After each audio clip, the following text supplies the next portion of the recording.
सुप्रभात बंधुगण आसतु आज आपण मैंने मीनाक्षी पड़ास मिसी आपण किचन में बनइबे मदरंगा शाग पत्रपोड़ा। ये मदरंगा शाग ये पत्रपोड़ा आम या कखारु पत्र या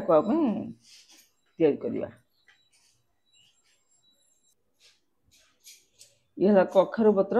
ये कखारु पत्र मुझे प्रथम तेल मारिदेवी आगे सेकिदेवी निआरे सेकिदेला ये नरम हो आपको आम भांगा सुविधा हम एमती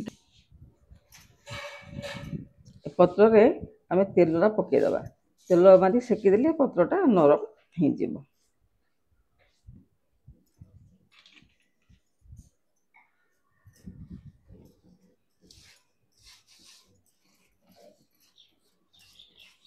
डेम्फटा रखी कौन पाए डेफ धरिकी सेकिले हाथ पड़ोनी आ पत्रटा भी सेकी गैस रे मु पत्र को सेकुची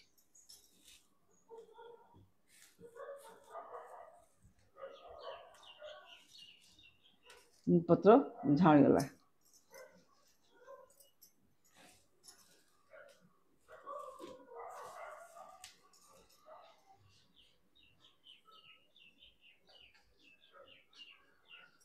शाग कटा होगला शाग चुन चुन कटा मुझे देवी 4-5-6 कोला बेसी रसुण छेचा आउ 4टा कंचा लंका आपको छेचिकी पकेबी।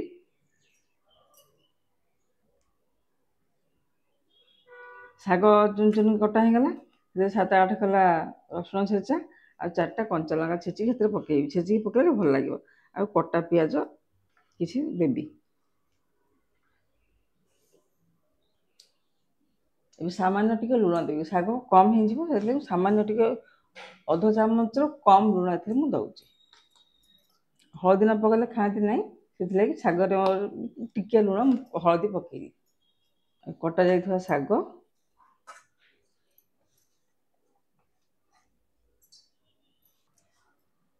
अल्प टिके सोरिष बटा दिज्व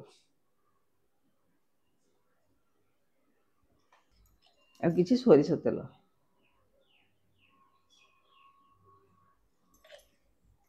तापर कटा पियाज रसुण लंका छेचा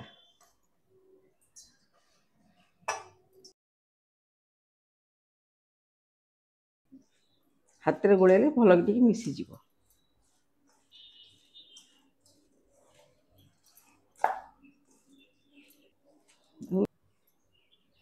देखो कखारु पत्र केमती झाड़ी जाइए डेम्फटा को भांगीदेवी पत्र गुड़ टिके टिके रखा पत्र गुड़ को एमती भांगीदे फोल्ड करदे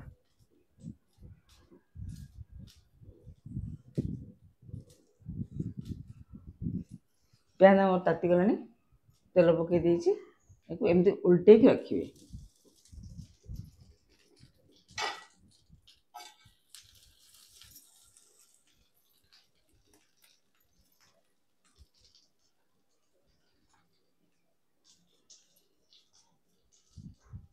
ये बहुत सुस्वादु आ स्वास्थ्यप्रद भी हम सब पोड़ा सेका ये सब जिन खाऊ ना आम छतु पोड़ा हुए माछ पोड़ा हुए मदरंगा शागटा सेमती पत्र पोड़ा हम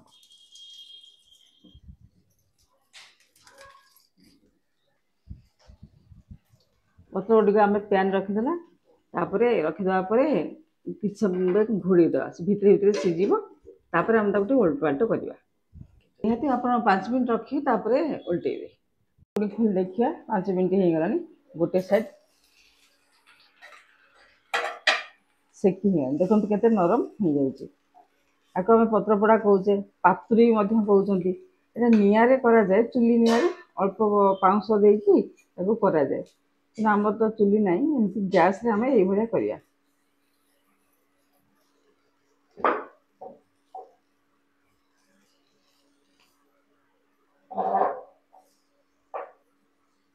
पत्र भी बढ़िया कि सेट किसी तार भांग खुलनी आम आउ 5 मिनट रखिकी आ 5 मिनट छाड़देवा घोड़ेदेवा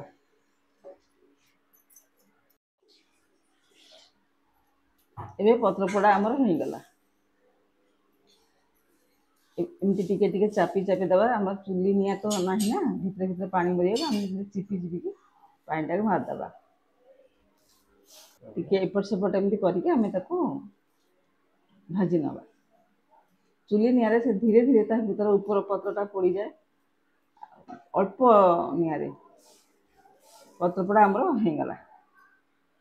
ଏବେ ମୁଁ ଗ୍ୟାସ୍ ବନ୍ଦ କରୁଛି। ୟାକୁ ଆପଣମାନେ ଗରମ ଭାତ ସହିତ ଖାଇପାରିବେ, ପଖାଳ ସହିତ ମଧ୍ୟ ଖାଇବେ। ମୁଁ ଗୋଟେ ଖୋଲିକି ଦେଖାଉଛି ଆପଣଙ୍କୁ ଆମର ଶାଗର ଅବସ୍ଥା କେମିତି ଅଛି।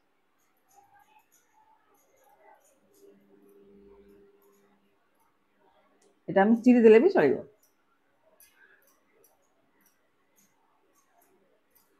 ଦେଖନ୍ତୁ ଶାଗ ବି ସିଝି ଯାଇଛି, ମସଲା ବି ସିଝି ଯାଇଛି, ପିଆଜ ଆମର ଆ ଭିତରେ ଥିଲା ସେ ବି ସିଝି ଯାଇଛି। ଦେଖନ୍ତୁ ପିଆଜ ସିଝି ଯାଇଛି। ଆମେ ଆକୁ ଏମିତି ଚକଟିକି ଖାଇପାରିବା, ନହେଲେ ଏମିତି ଫିଟେଇକିରି ମଧ୍ୟ ଖାଇପାରିବା। ଗରମ ଭାତ, ପଖାଳ ଆପଣ ଯେଉଁଥିରେ ଖାଆନ୍ତୁ, ରୁଟିରେ ମଧ୍ୟ ଖାଇପାରିବେ, ଭଲ ଲାଗିବ ରୁଟି ସାଙ୍ଗରେ। ଏ ଗୋଟେ ଆପଣ ଦେଖନ୍ତୁ, ଆର ଗୁଡ଼ାକ ମଧ୍ୟ ସେଇଭଳିଆ ହେଇଛି।